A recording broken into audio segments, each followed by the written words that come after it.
All right. A couple of weeks ago, I was invited to a rugby game with Owen. At half-time, there was quite a gap in the score, and Owen turned to me and said, "I thought this was going to be close." To which I replied, "You've not supported Scotland very long." Sometimes knowing where we are in proceedings, past history, in our case, origin stories, can help us to know where we fit into history. Previously in our talks, we've looked at Genesis 1 to 3. God made the heavens and the earth, the plants, the animals, and our first ancestors, Adam and Eve. When he was finished, things were looking very good. Then our ancestors disobeyed God by listening to the serpent and by eating fruit, trying to become like God. Now, God has a plan to use human history to bring about a purpose that reveals who he is, what his values are, and helps us, his image bearers, reflect him as they were created to. This plan was gradually carried out over the span of a few thousand years, with God revealing himself to various people in different ways, and culminated in the death of Jesus around 2,000 years ago. But why did Jesus have to die? Why did he pray, "My Father, if it is not possible for this cup to be taken away unless I drink it, may your will be done"? Now we've just remembered that he did drink that cup. But what had led up to that moment? Surely there was another way. Today, we're going to look at some of the signs and circumstances that surrounded God's rescue plan to save humanity from their own sin and rebellion. We're going to look at some of the passages from the Old Testament and how that revealed his plan, that prophesied directly about a coming Messiah, and some that foreshadowed the role he will play. So let's jump right in where we left off. In Genesis 6, we get introduced to Noah, a man who found favor with God and was a righteous man, blameless among the people of his time. Now, admittedly, the bar was set very low by these people, as Genesis 6 verse 5 says, "Every inclination of the thoughts of their heart was only evil all the time." So, God, rightly grieved by the wickedness and violence of mankind, rightly judges and promises to put an end to all people. But God gives grace to Noah and commands him to build a boat, which he does over the span of 120 years. Once all 8 people and the animals were on board, God shuts the door, the springs of the deep burst forth, the rain falls, and everyone else begins to swim for a little while. Well, that's the human sin problem solved right there. A quick reset. We just needed to start with righteous people, didn't we? No? Well, they come off the boat. God blesses Noah and his sons and tells them to go forth and multiply, and promises that never again will he wipe out all life on earth. And as a sign of this covenant, or promise that God made with all living things, he put his rainbow in the sky, which, as a side note, is a great choice of symbol for those who are actively rebelling against God. You can't kill me again. So, Noah and his descendants multiply, and God disperses them by confusing their language.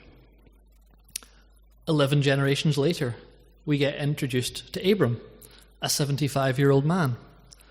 Now, at this point, Abram hasn't done much, but God, well, he speaks to Abram directly. God starts the conversation and tells him, "Leave your country, your people, your fathers, your household, and go to the land I will show you." And God promises him, "I will make you into a great nation, and I will bless you. I will make your name great, and you will be a blessing. I will bless those who bless you, and curse those who curse you, and all the peoples of the earth will be blessed through you."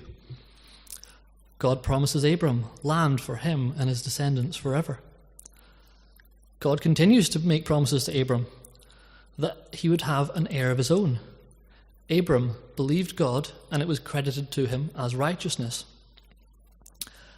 God tells Abram that his descendants will be like the stars in the sky, that they will be enslaved and ill-treated in a country not their own, and after 400 years, that God will bring them out of the land and bring them to their own land, because the sin of the Amorites had not yet reached its full measure. Now, Abram's wife Sarai said to Abram, "The Lord has kept me from children. Go and sleep with Hagar my maidservant. Perhaps I can have family through her." When Abram was 86, Ishmael was born, from whom many of the Arab nations descend. When Abram is 99, God appeared to him again and tells him, "Your name will be Abraham. Your wife's name will be Sarah, not Sarai, and I will bless her, and you will have a son by her." Through this son, God promises to establish his covenant, and the sign of this covenant was circumcision. Ouch. So Isaac is born to Abram and Sarah, the son of the promise. Now, in Genesis 22, God tested Abraham. He said to him, "Abraham." "Here I am," he replied. Then God said, "Take your son, your only son, whom you love, Isaac, and go to the region of Moriah. Sacrifice him there as a burnt offering on a mountain that I will show you." Early the next morning, Abraham got up and loaded his donkey. He took with him 2 of his servants and his son Isaac. When he had cut enough wood for the burnt offering, he set out for the place God had told him about. On the 3rd day, Abraham looked up and saw the place in the distance. He said to his servants, "Stay here with the donkey while I and the boy go over there and worship. We will worship and then we will come back to you." Abraham took the wood for the burnt offering and placed it on his son Isaac, and he carried with himself the fire and the knife. As the 2 of them went on together, Isaac spoke up and said to his father Abraham, "Father." "Yes, my son," Abraham replied. "The fire and the wood are here, but where is the lamb for the burnt offering?" Abraham answered, "God himself will provide the lamb for the burnt offering, my son." And the 2 of them went on together. When they reached the place God had told him about, Abraham built an altar there and arranged the wood on it. He bound his son Isaac and laid him on the altar, on top of the wood. Then he reached out his hand and took the knife to slay his son. But the angel of the Lord called out to him from heaven, "Abraham, Abraham." "Here I am," he replied. "Do not lay a hand on the boy," he said. "Do not do anything to him. Now I know that you fear God, because you have not withheld from me your son, your only son." Abraham looked up, and there in the thicket he saw a ram caught by its horns. So he went over and took the ram and sacrificed it as a burnt offering instead of his son.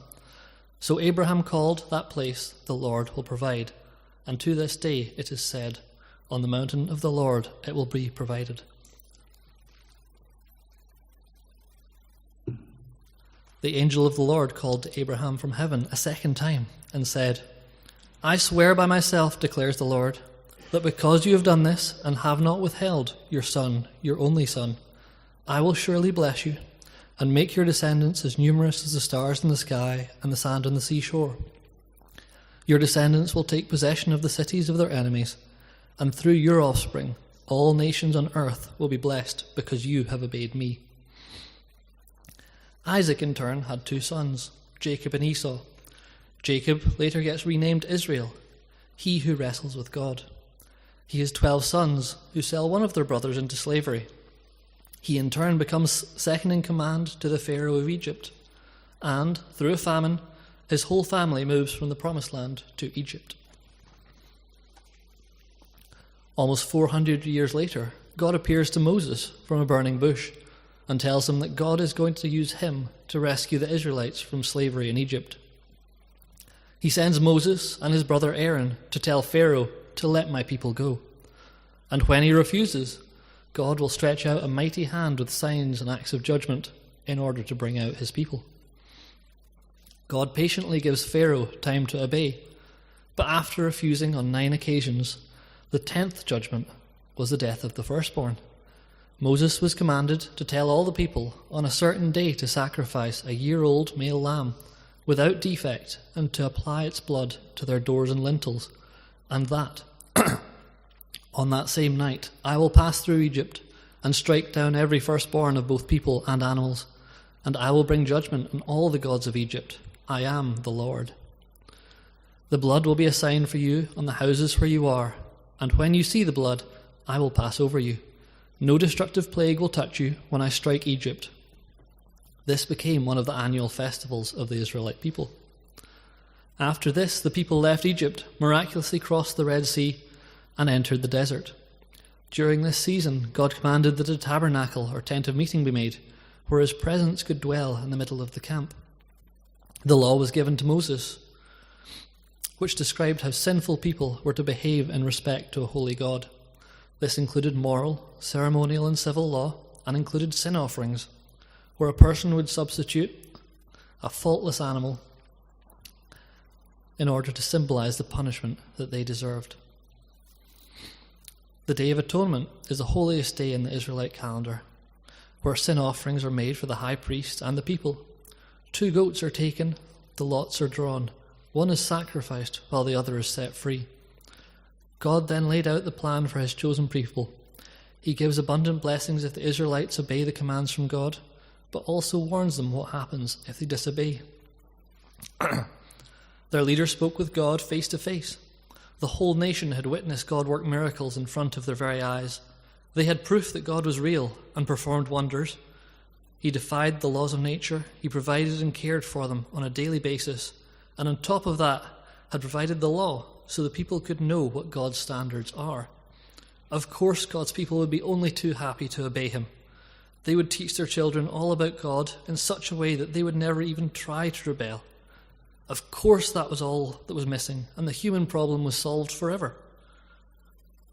No, humanity was still broken, still not able to follow God. The people complain a lot while God miraculously feeds them in the desert. They send spies into the land, whose report causes the people to fear the nations that God has promised to drive out in judgment.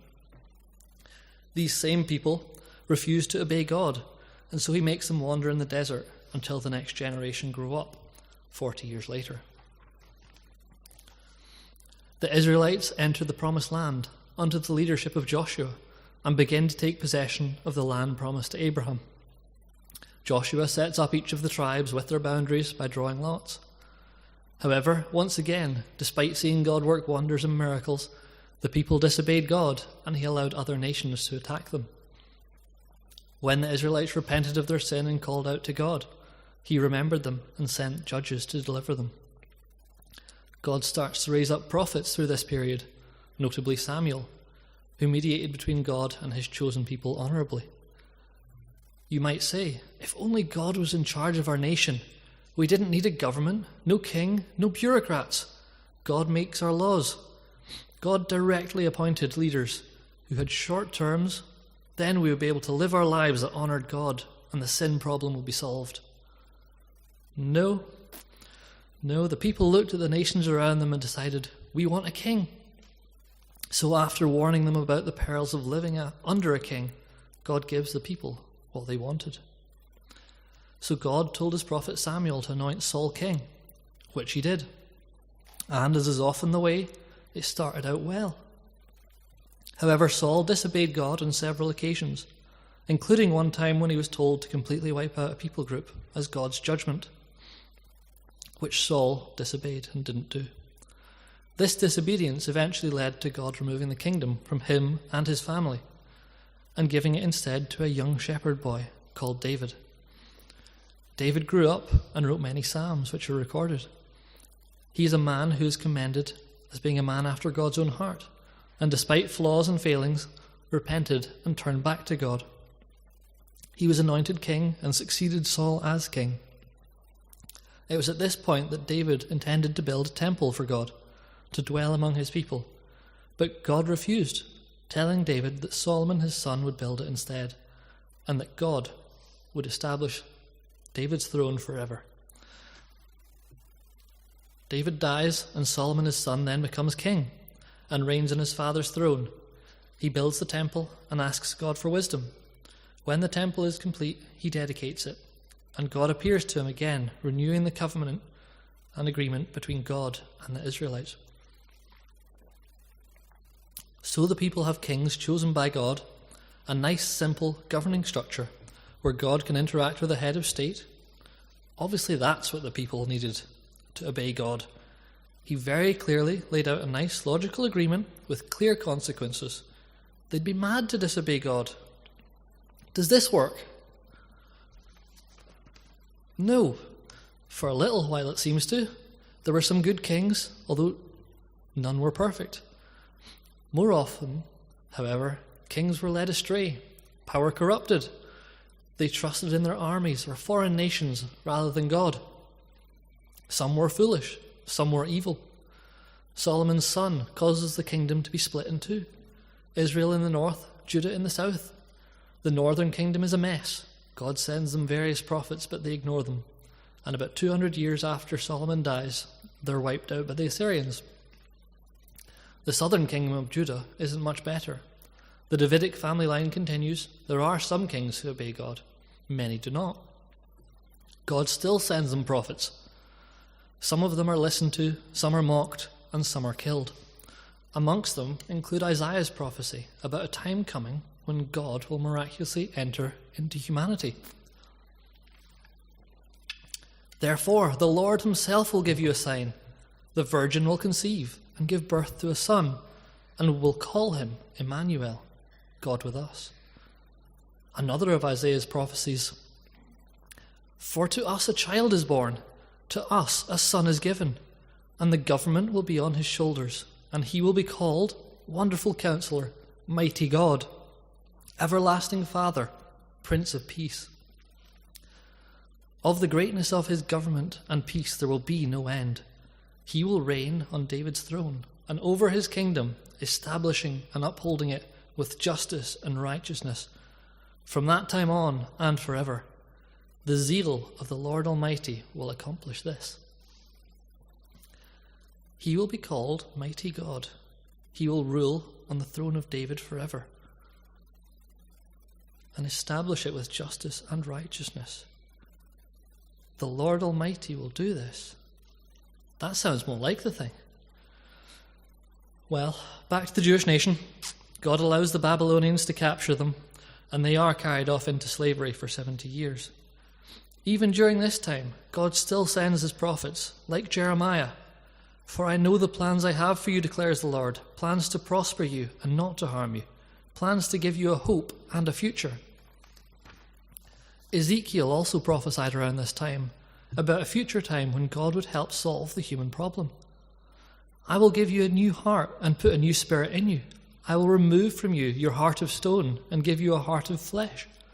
And I will put my spirit in you and move you to follow my decrees and be careful to keep my laws. God then uses the Persians to judge the Babylonians, and under the rule of Cyrus, he allows the Israelites to return to Jerusalem, to rebuild the temple and the walls. This is recorded in Ezra and Nehemiah. And the people, again, read the word of the Lord and renew the covenant with God, realizing that they had not upheld their end of the bargain. Now some Jews remained in the nations to which they were carried, which include Mordecai and Esther, who ended up in the court of King Xerxes of Persia. This is the same Xerxes who fought Leonidas and the 300 Spartans at Thermopylae. It was during his reign from Susa that they thwarted a plot by Haman the Agagite to destroy all the Jews.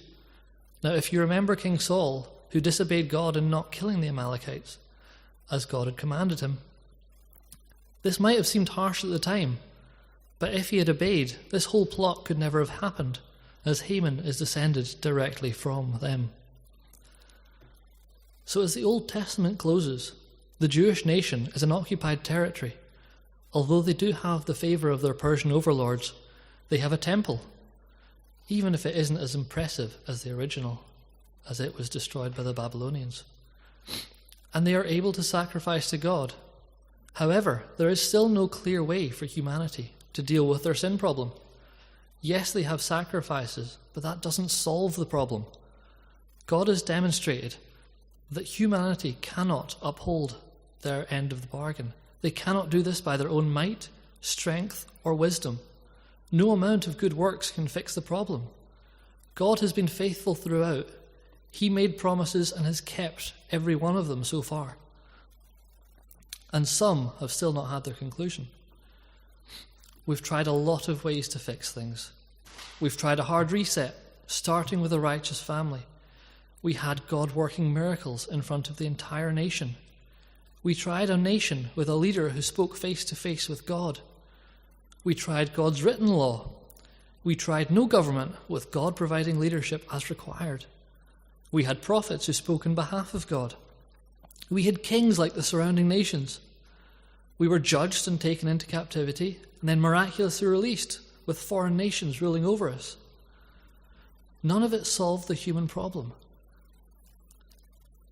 The only time where man was able to do what God wanted was when they trusted him by faith. But there's still a lot of loose ends. Had God forgotten his promise to restore the kingdom? Who was the Messiah? When will he come? Where is this king who will rule on the throne of David? What options are left? God has been faithful, patient, holy, just, and fair, but mankind has been incapable of upholding their end of the bargain. If something is going to work, it is going to need God to do the heavy lifting. How will humanity's sin problem be solved? Well, there is hope. There are some loose ends that have not yet had their fulfillment.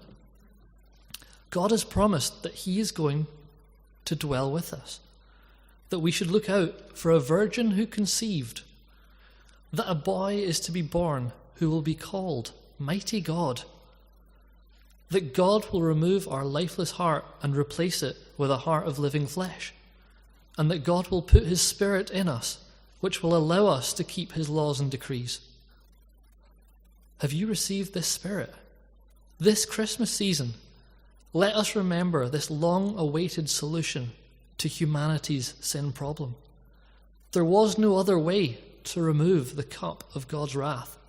There is no way for us to deal with our sin by ourselves. A greater sacrifice was always going to be needed. We cannot do this of our own will or effort. We as humans are not good. We go astray. We need the perfect sacrifice, and Jesus willingly came to provide that for us. A few questions as we close. If you're new to all this, have you examined what the Bible says about Jesus? If not, can I encourage you to do so? If you would like some help with it or someone to go through it with you, there will be lots of people here who are willing to do that with you. For everyone else, are you fully trusting in Jesus' sacrifice? Or are there times where you try to earn your forgiveness? Are you inviting others to hear the good news? I'll pray as we close. Father God, thank you that you so loved the world, that you gave your one and only Son, that whomsoever believes in him shall not perish, but have everlasting life. Thank you that you made a way where you do all the heavy lifting, and we trust in that work. Amen.